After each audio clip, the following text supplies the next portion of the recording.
Hello friends, நாம் அன்றைக்கி ரொம்பவே டேஸ்டியான பொங்கல் எப்படி செய்கிறதுன்னு பார்க்கலாம். அரிசியும் பாசிப்பயிரும் சமமான அளவு எடுத்திருக்கேன்.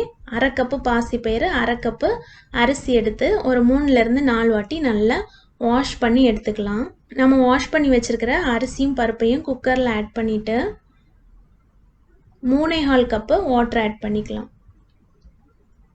கூடவே 2 பச்சை மிளகா, தேவையான அளவு உப்பு, 1 டீஸ்பூன் நெய் ஆட் பண்ணிக்கலாம். ஆட் பண்ணிவிட்டு நல்லா மிக்ஸ் பண்ணி விட்டுக்கலாம். இப்போ லிட் போட்டு க்ளோஸ் பண்ணிவிட்டு 3 விசில் வச்சுக்கலாம். பொங்கல் நல்லா குக் ஆயிடுச்சு. இப்போ இன்னொரு பேனில் 2 டேபிள் ஸ்பூன் நெய் ஆட் பண்ணிக்கலாம். நெய் நல்லா சூடானதும் 1 டீஸ்பூன் மிளகு ஆட் பண்ணிக்கலாம். மிளகு ஆட் பண்ணதும் வெடிக்க ஆரம்பிக்கும், ஸோ கேர்ஃபுல்லாக பண்ணிக்கலாம்.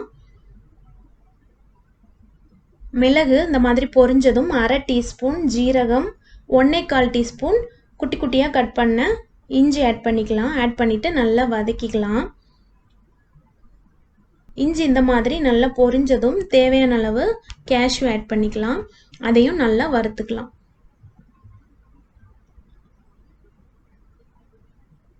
இப்போ கடைசியாக 1/4 டீஸ்பூன் பெருங்காய பொடி, ஒரு கையளவு நல்ல ஃப்ரெஷ்ஷான கருவேப்பிலை ஆட் பண்ணிக்கலாம். ஆட் பண்ணிவிட்டு நல்லா வதக்கிக்கலாம். இப்போ நம்ம வேக வச்சு வச்சுருக்கிறோம்ல, அதில் நம்ம தாளிச்சதை கொட்டிடலாம்.